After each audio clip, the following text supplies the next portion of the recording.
এক সপ্তাহের মধ্যে আপনি ইন্টারিম ভেঙে দেন এবং অতি দ্রুত তত্ত্বাবধায়ক সরকার ঘোষণা করেন।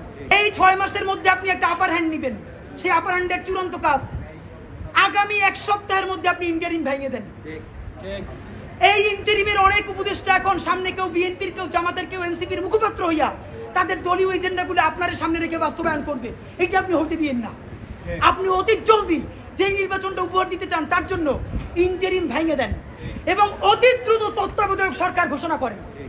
এই ইন্টারিম ভেঙে দিয়া আপনি প্রধান হইয়া আপনি তত্ত্বাবধায়ক সরকার ঘোষণা করেন। আগামী 6 মাস মাননীয় প্রধান উপদেষ্টা, এটা অনেক অনেক বেশি ইনাফ, মোর দ্যান ইনাফ এই দেশে পাল্টাই দেওয়ার জন্য। আপনি কিছু বিপ্লবী সিদ্ধান্ত নেন, সেই বিপ্লবী সিদ্ধান্তের মধ্যে আপনি 1 নম্বরে বলেন যে এই দলই ক্ষমতায় আসবে ওয়াদা করতে হবে 72-এর সংবিধানকে বাতিল করতে হবে।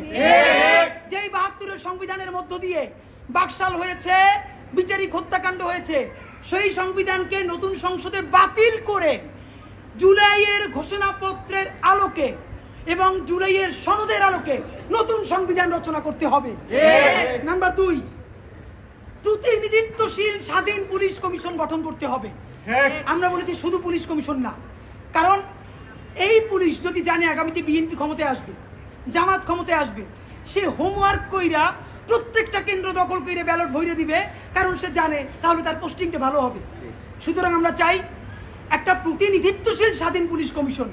এটা যদি 10 জনের মেম্বার হয়, 2 জন বিরোধী দল থেকে থাকবে, 2 জন বিশ্ববিদ্যালয়ের শিক্ষক থাকবে, 1 জন শহীদ পরিবার থেকে থাকতে পারে, এই পুরো সরকার থেকে থাকবে 5 জন, বাকি 5 জন অন্য স্টেট থেকে।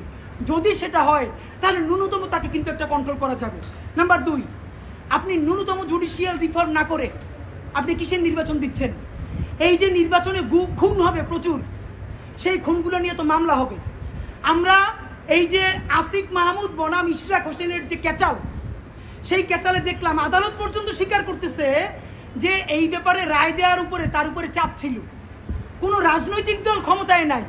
সেই অবস্থায়ও যদি আদালত বলে যে এই রায় দেওয়া তার উপরে চাপ ছিল, তখন রাজনৈতিক দল থাকবে, তখন তো চাপ লাগবে না, তখন আইন মন্ত্রণালয় দিয়ে লিখে পাঠাবে, সে শুধু সাইন করে দিবে। সুতরাং আপনি জুডিশিয়াল রিফর্ম কি করলেন সেইটাকে আপনাকে স্পেসিফিকলি বলতে হবে। জনপ্রশাসন সংস্কার, সব কিছুতে একমাত্র বিসিএস প্রশাসন ছড়িয়ে ঘুরাবে তা হইতে পারে না।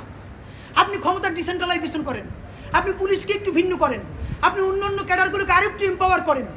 এই যে জনপ্রশাসন সংস্কারের মধ্যে প্রশাসকরা নিজেদেরকে প্যারালাল রাষ্ট্র ভাবে, এইটি আপনি ন্যূনতম ভেঙে দিতে না পারলে আবার তো সে আমলাতান্ত্রিক দেশ করবে। এবং আপনাকে সর্বশেষ আমরা বলতে চাই, আগামী 6 মাস আমরা আপনার কাছে অ্যাকশন দেখতে চাই। সেই অ্যাকশনটা হলো, এখন চলে আগস্ট মাস, আগস্টের মধ্যে আপনি ইন্টারিম ভেঙে দেওয়ার চূড়ান্ত রূপরেখা প্রণয়ন করেন। এতদিন বলছি আমরা বিচার সংস্কার, বিচারের কোন কোন রায়টা আসবে আপনি তা তো একটা বললেন না এই আপনার দীর্ঘ বক্তৃতার মধ্যে।